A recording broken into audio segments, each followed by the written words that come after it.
Hi, I'm Melissa. I am one of the witches in Wild Witchery. And today, on Valentine's Day, no less, we're going to have a class about self-love and self-care called The Radiant Self. And it's a journey in self-love. So come with me on this journey and let's see what we can uncover. So first we'll start with like what is self-love and why it's important. So self-love is a holistic and should be ongoing process of recognizing, valuing, and nurturing yourself. It's foundational for mental and emotional well-being, for being able to foster resilience and to build a positive relationship with yourself and others. And the reason why all this connects is because if you're not taking care of yourself, it's going to affect your mental and emotional health. Your bandwidth for being able to handle things and be resilient is going to get significantly smaller. There's only so much you can deal with at any one moment and any one point in time. And if you have not been taking the steps to take yourself out of situations, focusing back in on you and spending some time really connecting with yourself, having doing things that bring you joy and happiness. You're not going to be able to handle, like, you're going to hit this small bump in the road and it's going to feel gigantic. And kind of in the world we live in, there's a lot of bumps in the road. So it's very, very key that you take the time to really connect with self. And one way this also affects like you in the witchy world is, one major part that not a lot of people key into when you're talking, especially in the early parts of witchcraft where you're just learning, is you are the magic. So imagine if you're the source of abundant magic, right? And there's different parts of that, like intuition, manifestation, all of these things, they're all springing from you. Like the core essence of spells, while ingredients are great, the core ingredient is you and your belief and your energy. And if you're spending all of your precious energy focused on everyone else and everything else, you are going to struggle in your craft. You're not going to have the energy to even practice. You're going to go through the motions, and you can't do that because it's not about just motions. It's not about just ingredients. So it's like, this is why, as a witch, this is such an important topic to go into, is because you have to take care of self in order to manifest, in order to hear your intuition, and just, it affects everything. And the mundane, obviously, your day-to-day life. If you're too tired because you're putting out fires nonstop, or wearing your different hats like mom, wife, worker, you lose yourself in that process. And you you're so vital to you that you can't do that, you know? So hopefully this kind of resonates with you and you kind of get where I'm going with this. Come along for the ride. Let's see if we have something that might be beneficial. I hope so. Especially on this day, which is Valentine's Day. So here's some problems with self-care in our modern society. There's commercialism, feeling worthy, treating your body, but not in a thoughtful way, and the trendy stuff. So let's break this down. Commercialism, uh, commercialism is kind of like Valentine's Day, right? It's like everybody's trying to tell you that you need these things in order to feel romance or feel love or all that stuff, right? So they're hoping in your tired state that you'll just latch on to anything and not really think about whether you need it, whether you want it, whether it's even, a good example of this is that I've never been one to like flowers that are cut flowers. I love wildflowers. I love looking at flowers out in the world. I really dislike bouquets, generally speaking, just because I just prefer to observe them in nature. And you know what? Lots of people love bouquets, and that is awesome for them. I am not one of those people, but I've had boyfriends who, because they see that's what you're supposed to do, is you're supposed to get flowers and chocolates. And of course, I'm also low carb, so chocolates aren't exactly my jam either. So that's a good example of how commercialism will try to tell you what you need in order to practice self-care, practice love, all that stuff. But you really don't need all those things. That's why you've got to, hold on one second.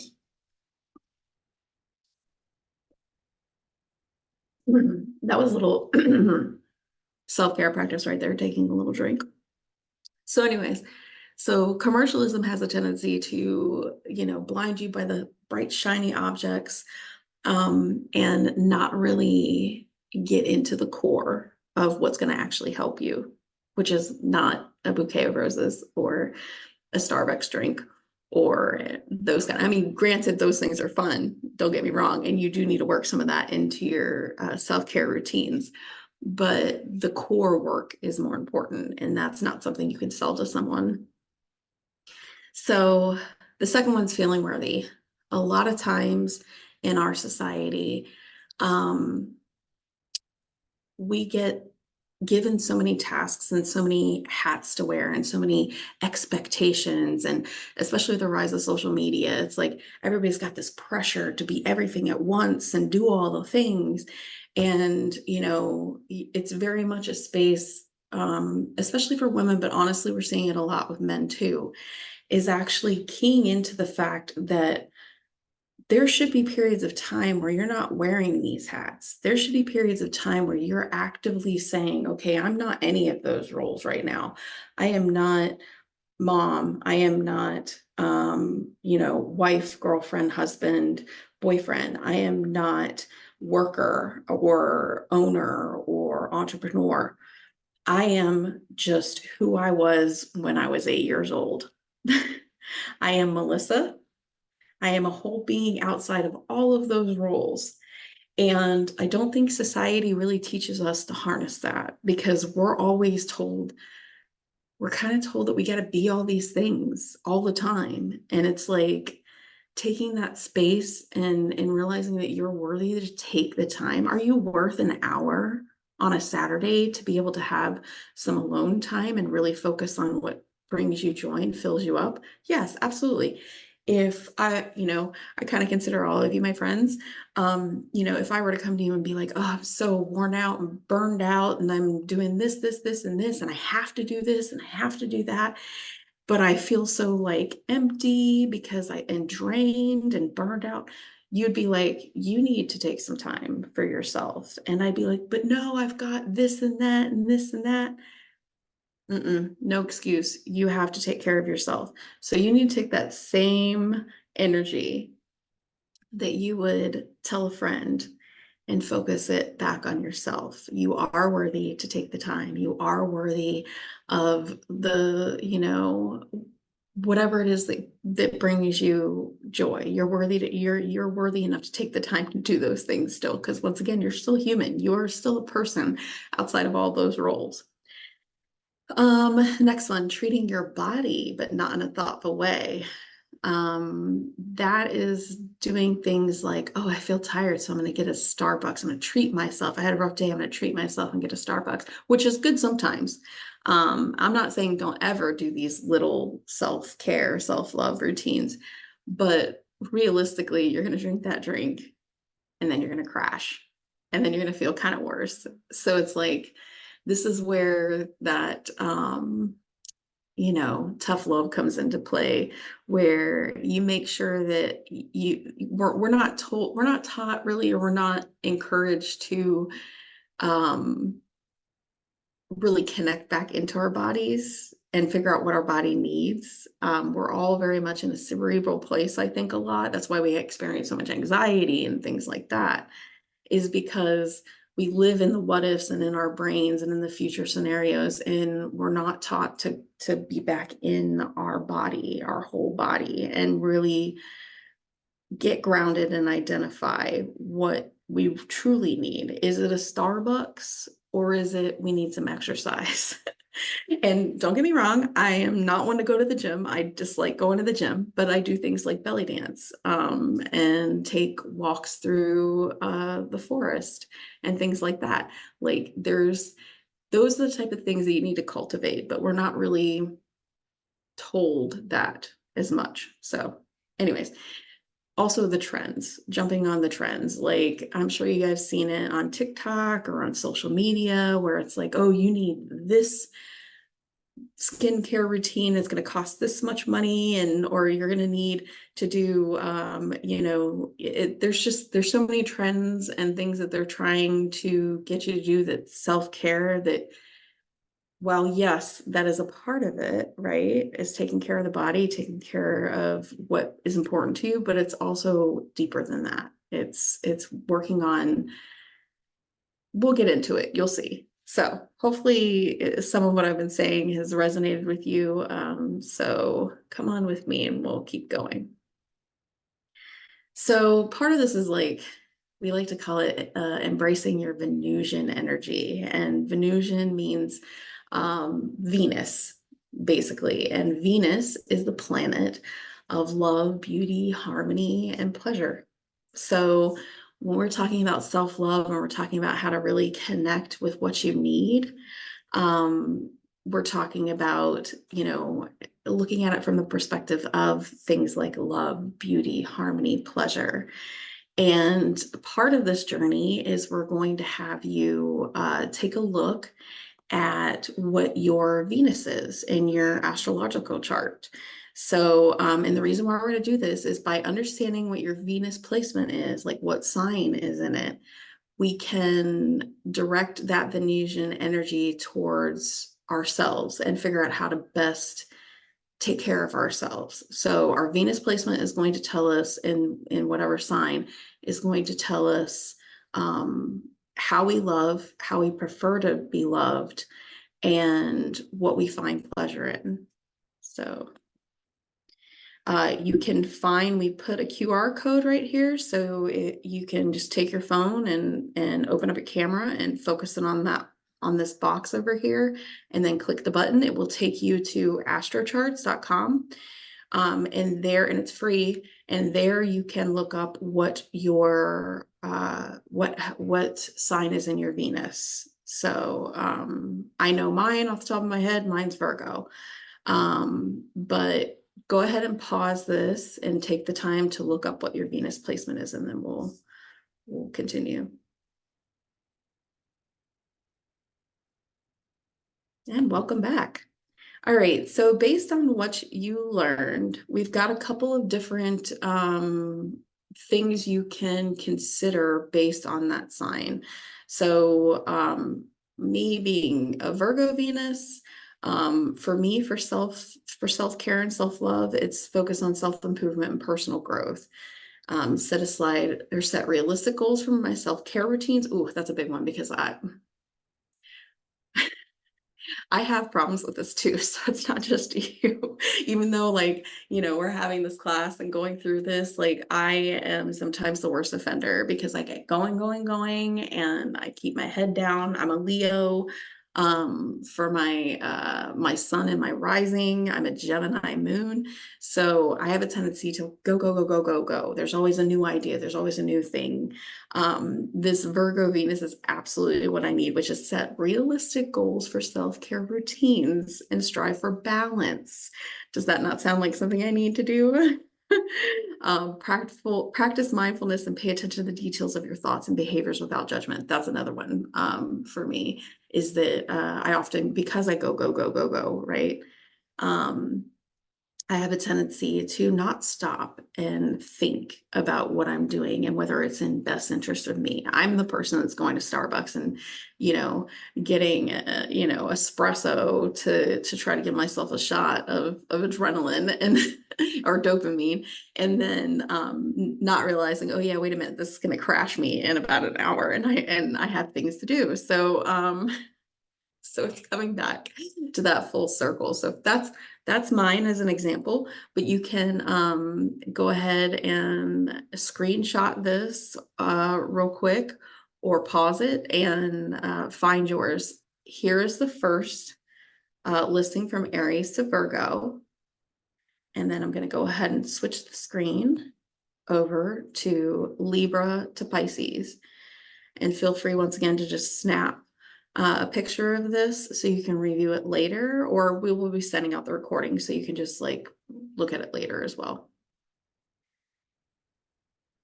So take a look at these different items, really reflect back on your own behavior and whether this makes sense. Now, of course, anything to do astrologically, it's not about picking and choosing different planets and different, those give you little bits of information and keys of how to unlock things within your personality.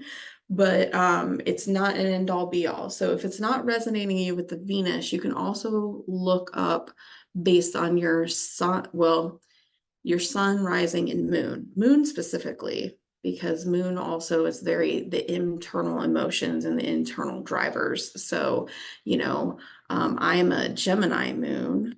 So for me, cultivate self-love through self-expression, engage in creative pursuits, journaling, and things like that. And that's definitely also right on par for me. So if you're finding that your Venus isn't fitting completely, it just might mean that some of your other signs are more present and more dominant. So just, it's always good to check your big three. All right, so moving on. So a cool idea we came up with, and this class was originally going to be a live class. And what we were going to do is we were going to have you guys create a jar, and we wanted to have you guys write down a list of self-care ideas inspired by your Venus placement. So going back to that screen, figuring out what resonates with you, and then writing down a bunch of self-care ideas. Because here's the thing, I don't know about you guys, but when I'm like, okay, I'm going to schedule some time. I'm going to do like an hour on Sunday afternoon or 2 hours on Sunday afternoon. It really should be more, but start small. Then I'm going to do something for me. I'm going to do some self-care, self-love, etc. And then blank. And I'm like, oh my gosh, I don't know what to do. And then I'll just wind up avoiding the whole thing, because if I can't think of something to do, and when I'm in periods of like, when I decide this, it's usually because I'm like, oh, this week has been crazy. I need some space. I need to build in some time for myself. So when you're in that elevated state, it's hard to think. It's hard to be like, what do I truly need right now? So that's where this self-care jar came into play. Is we decided, let's do it when we're balanced. Let's do it when we're present. During this class, where we're creating the space right now to talk about self-care and really delve into self-love and things like that. So while we're clear and we're really focused and it's Valentine's Day, let's take a minute to write down some ideas of what you can do. And then you cut them and fold them into strips and put them in a jar. And then you can, and this is completely optional and witches love mason jars. So all I'm saying is get yourself one of your mason jars or the ones you scrub the labels off of and reused. And then you can take Mod Podge or glue that's been watered down. And you can go in a magazine, a coloring book, anywhere that I stationery, anything that's pretty that makes you think and feel like self-love, and go ahead and create like a little collage on the outside of your jar. Or if you don't want to do that, you can just get a pretty ribbon. You can go down to the craft store and get a pretty ribbon, or take something you have at your house, or you can just leave it as is. If that's too much, we do not want to deter you. So if that's too many steps, it's completely fine. Just throw those bad boys in your mason jar, screw the lid on, draw a little heart on top, and be done with it. But it's once again a good idea to do for yourself, because we're in the space to talk about that right now. We're in the space to really delve more into that and think more clearly on it. So do it now. That way, when you're having a rough week, you pick that jar up, you shake it up, you open it up, and you close your eyes and you pull out a piece, and then you schedule that in. You schedule that in. And I prefer that if you do this once a week at least. Ideally be doing it often, but I'm also very realistic. So I know that that might be where you have to start. But at least once a week. Like, you can't do a month or something like that. That's insane. Once again, it's going to affect your craft. It's going to affect your intuition. It's going to affect your manifestations. So it's important to do this. So make the time, and make it a whole little thing, and teach your kids to do it too, and teach your significant other to do it as well. Everybody should be doing this. So make it a family thing if you need that kind of accountability. And sometimes that works. If you don't think you'll do it because you'll give up or forget, bring the family into it, because that will get you going. Or a best friend. Oh, that's another good accountability partner, a best friend. Um, you know, use your community to help you achieve this. But this makes it somewhat easy to just be able to pull one out and see what's up. And if you don't like that one, put it back in the jar, try again. Oh, yeah. Let's see if these change by the end of the class. That is one thing I'm interested in seeing, because what your idea of self-care is now versus towards the end might be a little different as we move forward. It might give you some ideas of some different things that you can do. So, all right. So we kind of devised this holistic approach to self-love, because, self-love is not as simple as one thing or another. It's reaching and connecting with yourself on multiple levels. So, and of course, since we're witchy, we kind of connected it back to that, kind of fun with the titles. So, the first one is mindful magic, and that's connecting with the inner self. So we're talking like your moon energy, your how you manifest, how you everything to do with your mental state, and your like, what is the word I'm trying to think of? I am unsure. I'll come back when I think about it. But anyways, the second one would be your body witchery, which is embracing the physical self. So once again, we're talking about, how you take care of your body. Oh, I guess the first one would be like how you take care of your mind. The middle one with body witchery is how you take care of your body. And then the final one is your spirit alchemy, and it's transforming and evaluating or elevating the spiritual self. So that's your practice and your connection with whatever, if you're pagan, whatever god or goddesses you kind of connect with.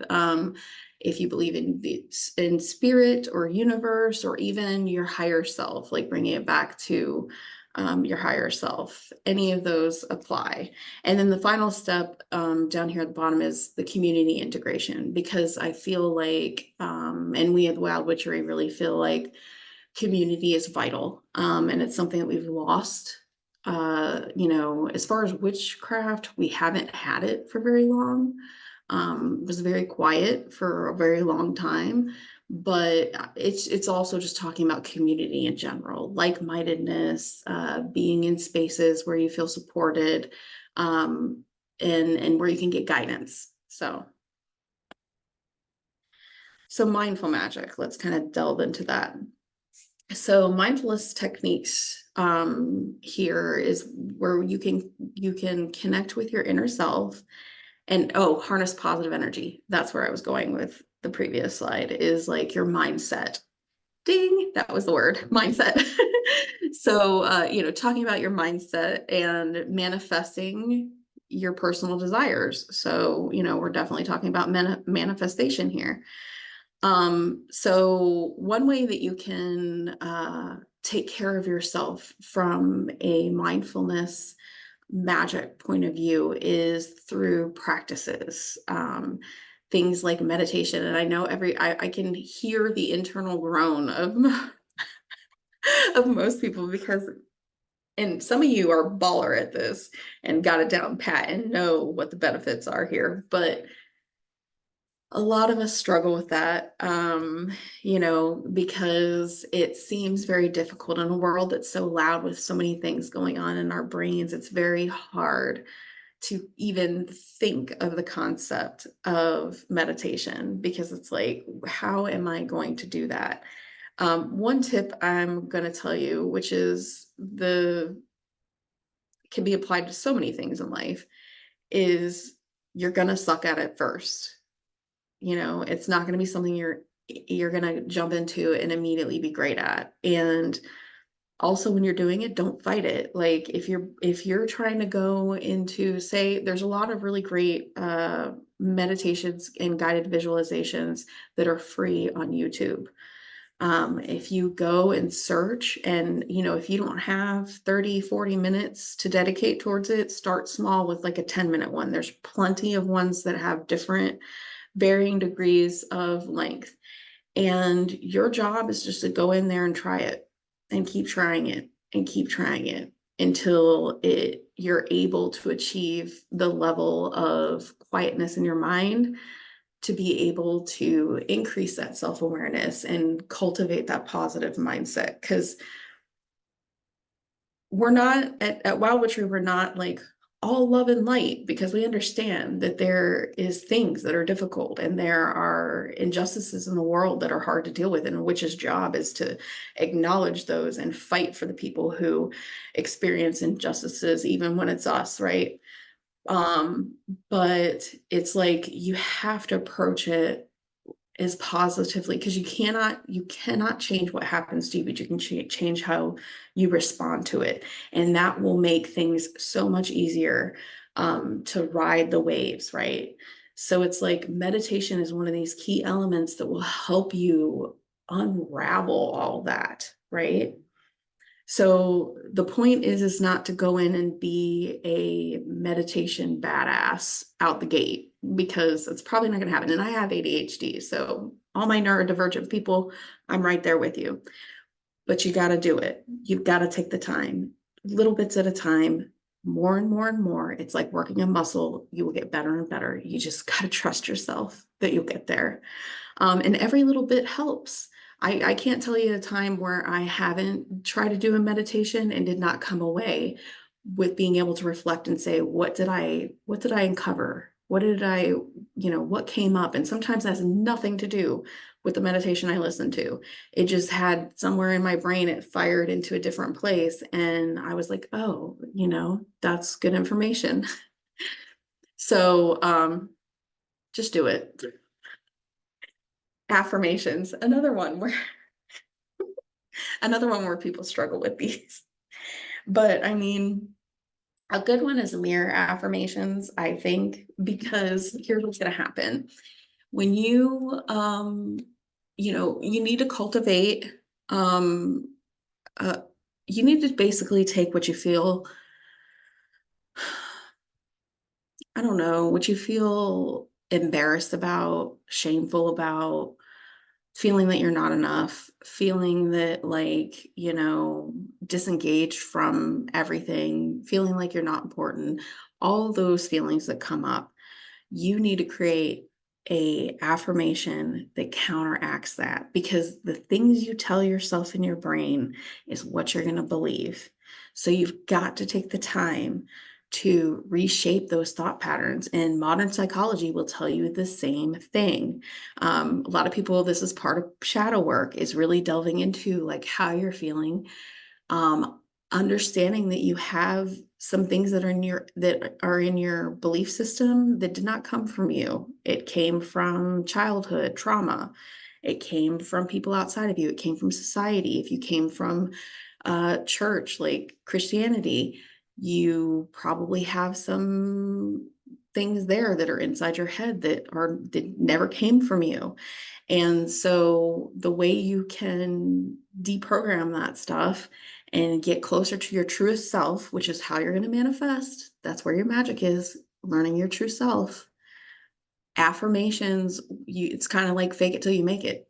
You go stand in front of the mirror and you figure out what your affirmation is going to be, and you stand in front of the mirror and you look into your eyes and you say it to yourself. And whatever comes up from that, that's okay and completely valid. That is a clue to how you need to retrain your brain and how you think to match that affirmation. So don't feel bad if, you go look in the mirror and say, I am beautiful and I am worthy. And instantly your brain's like, you are not beautiful because this one person in sixth grade told you. You know what I'm saying? So like it's those are good things. Like the point of affirmations is not to once again go look at yourself in the mirror and be able to say something and truly believe it. It's uncovering the pathway to get to that to where you can believe it. So trust yourself, trust the process, and and kind of think of it this way: what's the worst that can happen? What's like if you could think, oh, affirmations are silly and they're just not helpful, but what's going to happen if you try it? What do you think what's the pros versus the cons there? So just saying, think about it.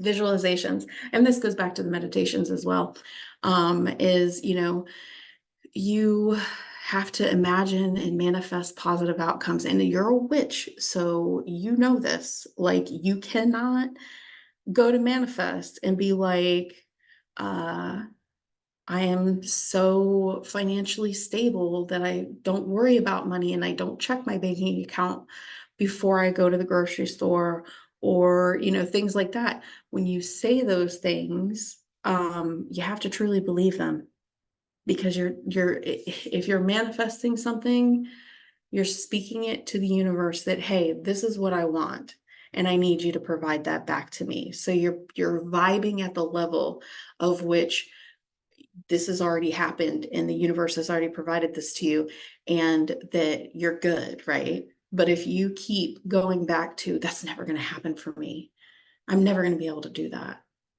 you're not going to vibrate at the level that's going to, like, you will block accidentally the universe's gift to you, because you won't see it as a gift, you won't recognize it when it comes knocking. So it's like so imperative for your magic that you spend these times, and like I said, all three are kind of rolled into one thing, which is like meditation, affirmations, visualizations. Like, those are all, the key to those is you're gonna not be perfect at them out in the start, but the more you practice, the better you'll be, the more blocks and limiting beliefs you'll bust through, and you'll get there. But you got to trust yourself, and that's about loving yourself more and saying, I'm not going to continue going down, I'm not going to let these things that are in my brain that I never put there block me from what my dreams are, block me from loving myself, and block me from the life that I want to live. So I know they can sometimes be daunting, but just try it. Trust the process. So body witchery. Let's move on to the body. So body witchery is, the concept is embracing and celebrating one's physical self through rituals, practices that promote self-love and acceptance. And, we live in a society where, social media, everybody looks perfect, and all the ads, like, and we know this, we have been told this, like, it's been uncovered, people utilizing Photoshop to try to create this unattainable image, social media being used to create these unattainable, like, lives and bodies and hair and like all that stuff.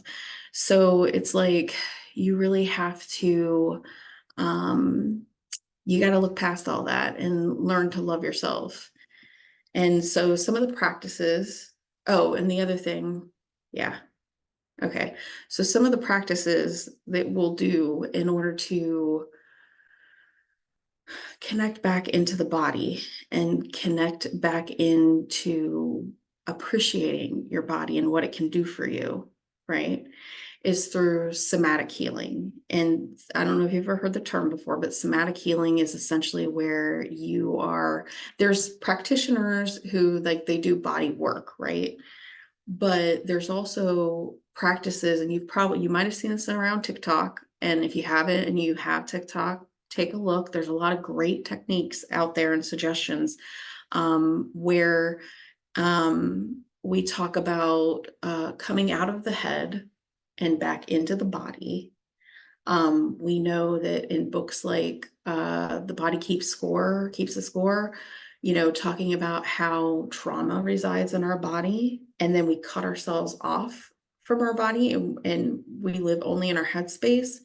And you can't fully live like that. You have to, like, a good example of one of these exercises is, when you're having a really stressful day or something's really bothering you and it's going over and over and replaying in your head over and over again, and you're in this elevated state, right? One thing that in nature animals do is when they get into these confrontations with other animals or things like that, or they're in stressful situations, you will see them shake their whole body. Like they're basically physically are shaking off the energy.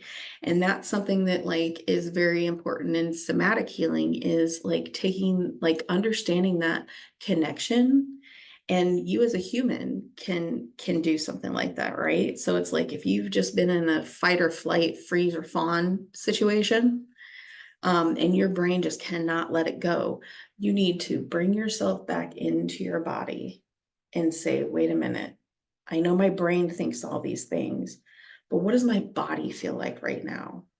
What is my body like? Do I feel tense? Do I feel like I need to let go of some energy? And a lot of times, doing something like shaking your body will release that energy. And then suddenly you're not so concerned about what you're thinking, and it's more about what you're feeling. And you've let go of that stress. So the body sends signals back to the brain. Hey, we're good here. We're not in trouble. There's no threats. We can let this go now. So that's something to definitely look into. There's a lot other techniques that people explain it way better than I can, but I just want to give you an example of, another good one for that too is, if you're experiencing anxiety and you're out somewhere, I'm sure you've seen or heard back in the day, right? People talk about splash water on your face. The thing about that is it's actually effective. So if you're in like a really elevated state and you can't pull yourself together and your mind's going 100 miles a minute and you're very emotional, if you go in a bathroom and you splash water on your face, and then you take a paper towel and you wet it and you dab it on your neck and all along and on your chest, that's where the vagus nerve is. So not only does the splashing the water kind of signal to your body that it's called a dive reflex, and it thinks you're diving, so it'll lower the heart rate, lower the blood pressure, because in theory we're like holding our breath going underwater. It also will send signals to the vagus nerve to lower the overstimulation and lower the basically fight, freeze, fawn response, and kind of reset your nervous system. So there's a lot of cool stuff with this. Like I said, I'm not an expert. There are a lot of people out there that are experts. I would go find content in relation to that, but that's somatic is the way to go. Um, another one, getting grounded back in your body, doing things physically. And it doesn't mean necessarily going to the gym, because I hate going to the gym, but it means like joyful movement of body, like dance. I love belly dancing, and then yoga, and different ways of which you can work with your body where it feels good. And it's not going to a gym and like, working out till muscular failure with the weights. Like that's not a calming experience for me. Some people like it. Aries, I'm sure you Aries feel good when you guys go work out all that energy at the gym, but I I am not one of those people. So I much rather you know, do dance classes and things like that. So it's key about finding out what makes you, and some people don't like either of those and they just want to go walk out in nature. They just want to go out and be surrounded by nature, and forest bathe, as what it's called. So you got to find what works best for you, but these are important parts of self-care and self-love. So it's like when we're talking about that jar, you need to put some body stuff in that jar. You need to figure out how to get grounded back into your body. So maybe think about some of that. And then body positive spells that focus on self-love, body positivity, and acceptance. Now, so this is kind of an interesting little spell that I've used before in the past. And this comes both in this space of body and self-love, but also sensuality. Because in this modern society, you know, the more stress you're under, the less likely you are to feel sensual and connect with that part of yourself. And that kind of connects to intimacy. So it's kind of important that you don't cut that part off. And I know it's hard sometimes because things get so stressful and you just lose that part of yourself. But this is a neat little technique of how to connect that back. So I don't know if you can see. Oh yeah, probably. I have very ornate jewelry on, and then my earrings and stuff like that. So part of my body witchery is I wear this jewelry to remind me that I'm whimsical and magical. One of my pieces of jewelry, this is a lot by Alex and Annie. They're like my favorite people. And this is, we don't get paid or anything. I just happen to love their stuff. And I have some autoimmune disorders, and this is what I can wear. But anyways, on this one, it has a mermaid on the front. And then on the back, it says, I embody magic, mystery, and beauty. And so this is a way for me to remind myself that every time I put this on, that I'm magical and I'm beautiful and I embody what I see as a mermaid, which is you know, magical and beautiful and fluid and everything like that. So it's like finding pieces of jewelry, and this works for both the masculine and the feminine. My boyfriend happens to have a Nordic dragon bracelet and also a leather like cuff on his wrist, and those make him feel very like strong, and he needs that energy. You know, so it's like taking pieces of jewelry or makeup routines, or you know, like another thing is I call this my rug. It's this big, like gigantic, like coat kind of thing. It's just basically, it's almost like a moo it's giant. But it makes me feel magical. So I wear this when I feel like I want to be eccentric and, you know, whatever. So you can do that. You can also, if you connect with gods and goddesses or pantheons, you can think about like, well, if you're trying to connect to your sensuality and you happen to follow Aphrodite, you know, find a piece of jewelry that reminds you of Aphrodite. And then when you want to, you know, kind of harness that energy of sensuality and love and all that, y'all know what I mean. You can put that piece of jewelry on and then work your magic with that. Be like understand that when you have that piece of jewelry on, that you are embodying her. You are her. How would she act in this situation? How would she walk? How would she talk? And just basically let yourself kind of delve into that, you know. So that's some really cool ways, in my opinion, spells to connect yourself with your body more and feel the way you want to feel in your body, because sometimes it's easier to embody somebody else than it is, you know, because we all have a lot of trauma. We all had negative interactions with social media as far as like what the what standards are and blah, blah, blah, blah, blah. So sometimes if you can't, it's just another fake it till you make it moment. If you can't believe that you yourself are that, then you can connect with a deity or some form of inspiration, whoever inspires you, and embody them until you can believe it yourself. So hopefully that resonated. So the last one, spirit. Well, I mean, we got community too, but spirit alchemy. So spirit alchemy, we define as the transformation and elevation of one's spiritual well-being to foster a deeper connection with oneself and the universe. And once again, this is going to connect directly to the craft, because that is what you're doing. You're connecting to self and to the higher self and or universe and or spirit realm or pantheon, whatever your belief system is.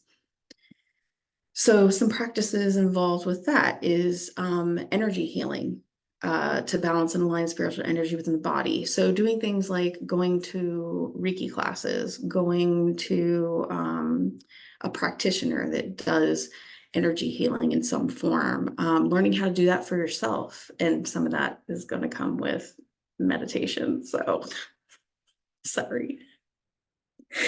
But just finding ways to connect with your own energy and understand that you have the ability to heal yourself, heal your mind, heal your body, heal all those internal things. You've got to take that into your own hand, and that's the best way you can serve yourself self-love. And through the affirmations, is understanding on a spiritual level that you can change your mindset, and it changes a lot. Mind over matter and placebo effect and 100 different other things that people have called the ability to heal oneself. So if you can't believe it out the gate and you're not that far yet, just be like, fine, I'll placebo myself. Basically fake it till you make it, and that's okay. But you'll find that the mind is more in control than you think it is, and that you have abilities. And of course, I'm not saying like if you have cancer you can just think it away. I'm not saying that. That's back to that toxic positivity, love and light, all that stuff, which I am love and light, but you know what I mean. So it's kind of you gotta fake till you make it. Hopefully that makes sense. And what's the pros and cons of that? If you believe that that's what I was saying. Sorry, guys. Yeah, the serious illnesses and things like that. Nobody's saying don't go get treatment, but during the time period that you're going through that treatment, or say you're having hormonal issues, you need to balance it and things like that. Just having a positive mindset, because once again, you cannot control what happens to you, but you can control how you respond to it. And there's studies that correlate. That's why placebo effect exists, is because in some instances you can like mind over matter. So and whether it can solve everything, no, but can it make the hard things better and make the hard things have a better chance? If you're thinking heavy thoughts all the time, it's going to drive your energy down. It's going to make you feel like really bad inside. And so therefore that works against your body. It works against all the things that you're trying to do to heal. So a little bit of a tangent, but I just want to acknowledge that there are things obviously that need to be handled in the medical realm, but other things and how you respond to those things can be a mind over matter situation. So, and that's why it's important to work on things like energy healing. The nature connection. Okay. I said something about forest bathing earlier.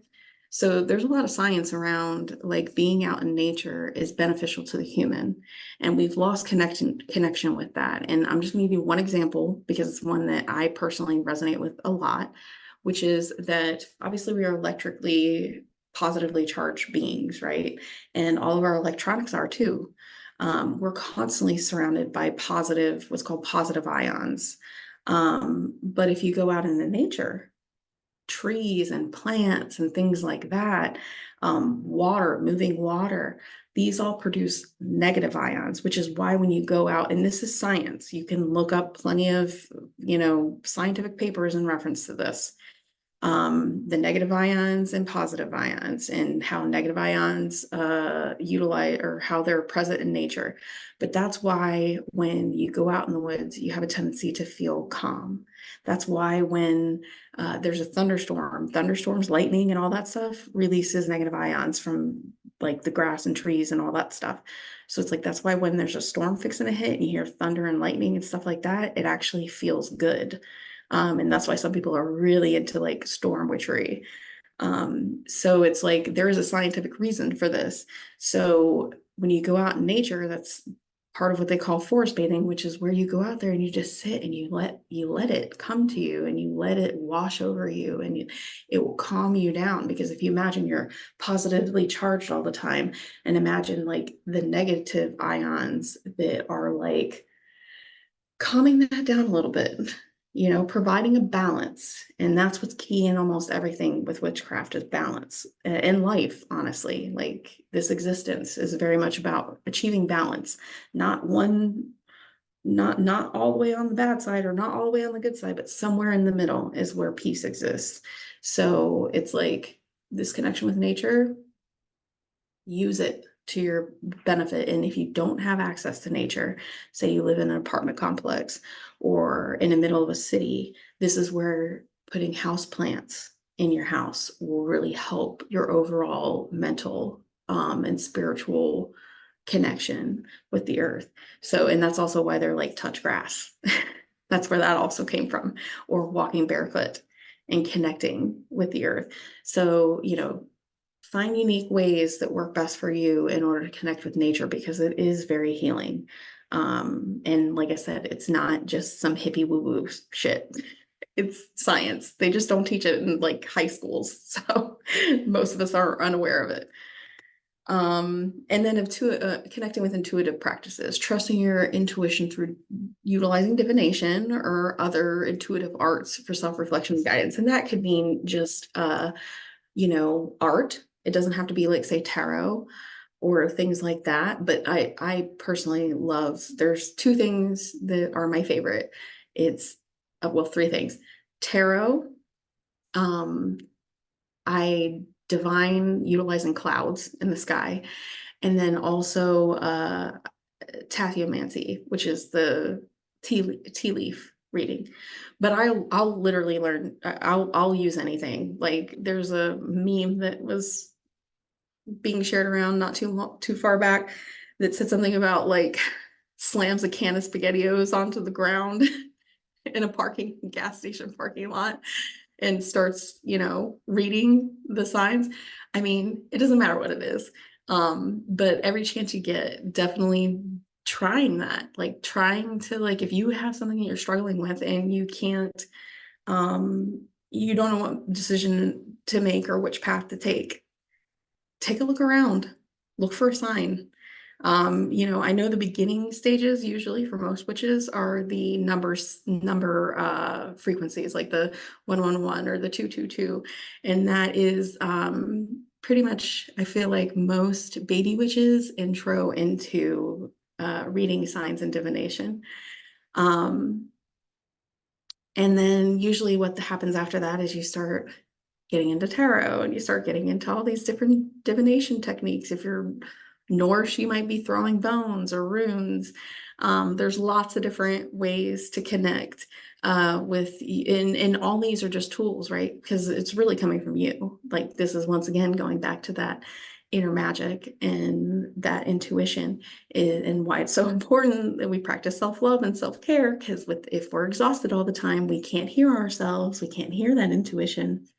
So definitely taking time to practice that and hone that skill is really beneficial, because it's going to, and whether you want to think it's spicy psychology or you want to think you're getting divine guidance, it really doesn't matter. It all comes in the same form of magic and in the same form of guidance.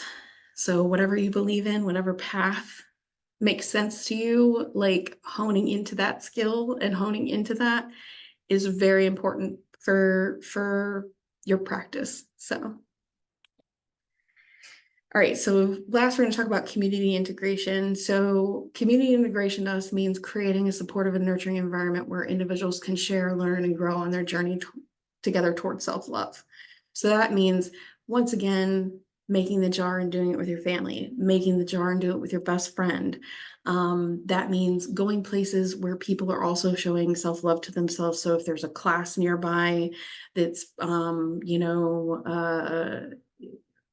doing Tai Chi, that's very much about being introspective.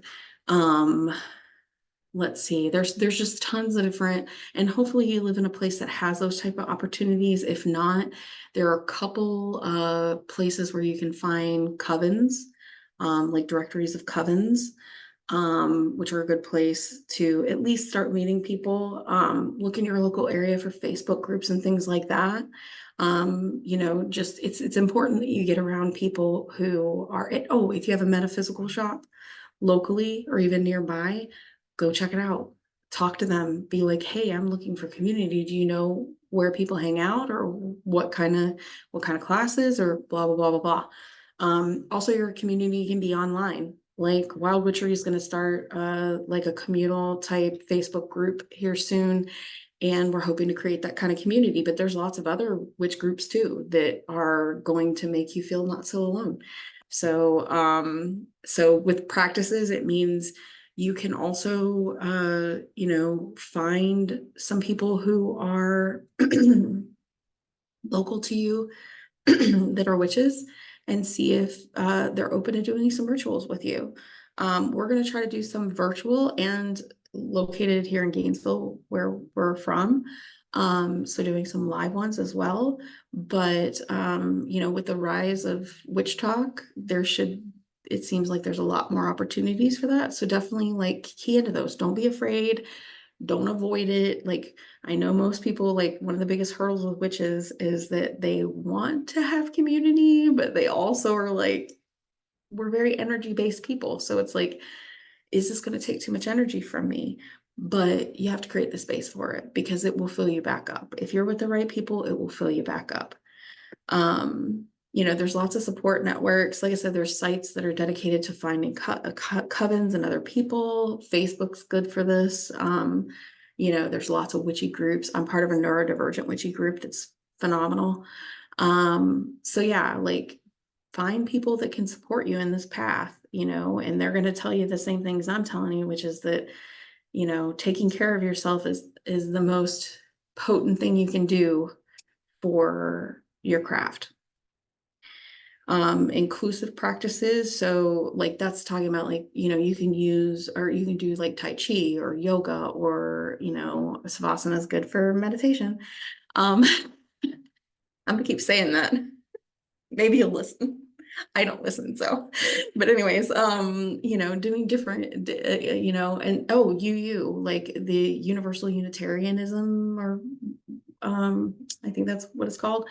They're often in like even rural areas, and or churches that like are all inclusive. They're good starting points. A lot of them have pagan groups. There is one really great one that's in Wyoming Valley, Pennsylvania. And the reason why I say that is because they do Zoom rituals and Zoom like classes and stuff, and they're free. So that's another good place to find community, is these online places. And like I said, Wild Witchery, we're going to do some of it too, but I don't want you to have to wait on us. Like, there's lots of different people that provide this type of environment. So now that we've gone in depth with holistic ways, treating you as a whole, kind of take some time to reflect on what other practices you want to add to your jar now, and then kind of like take some time and journaling. Maybe journal about this. Another dirty word for some people, me being one of them, but I do it because it's important. But anyways, so, take some time and think about, now that we've talked about the different areas, like where you could be practicing self-love and self-care where you weren't before. And then also compare what you thought about self-care at the beginning class versus what you think now, and how has it changed. And obviously, we love to hear feedback, good, bad, ugly, whatever. Like, we want to know what you guys need and want to hear most. So if you want to share this feedback with us, absolutely. Our email is askwildbutchery@gmail.com, or you can find us on Facebook. Feel free to message us directly on Facebook. It's just Wild Butchery, or Insta. But yeah, always feel free to reach out to us. We want to hear your feedback. We want to hear what you want to see more of, or what you're really needing to hear more of. But yeah, take some time and really think about the beginning of this and the end of this, and what's really how you can take care of yourself on those multiple different levels, and how you think that might improve your craft. So.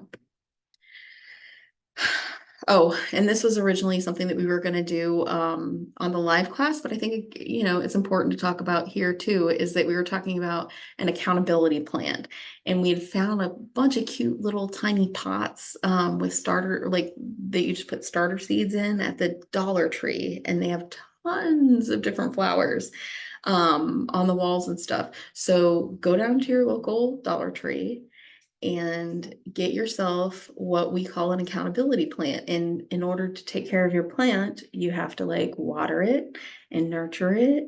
And, there's science behind talking positive things to your plants in order to get them to grow better. So as you watch your plant grow, uh, feed, water, nurture yourself, and talk kindly to yourself, and see if that helps you grow. And then at the end, you'll have nice, pretty flowers. And hopefully you'll see yourself as a nice, pretty flower. Or if you're more in your masculine, like, a money tree, or, something like that. So, but anyways, all right, let's see. I think that is it. Oh, okay. All right. So this is one more really great thing that we added in here. Thank you to Alyssa, who is the other half of Wild Witchery, for putting together this slide deck and she put it in this lovely little uh, bit of information. So self-love, loving yourself has nothing to do with being selfish, self-centered, or self-engrossed. It means that you accept yourself for what you are. Loving yourself means that you accept responsibility for your own development, growth, and happiness. That's a big one. And when you love yourself, you pave the way for all you want and need to come to you at the right time and in the perfect way. And that's when we're talking about manifestation and intuition. So it wraps it up beautifully. So if you take nothing else away from this class, you take this away. This is a very, concise version of what we had to say in this class. So if you do have any questions, like once again, we were going to do this live. So, but if you have any questions that you want answered, or you need further information, or you want links to anything, once again, please feel free to reach out. Thank you for coming, and go take care of yourself. Happy Valentine's Day. Hope you guys got something good from this. See you later.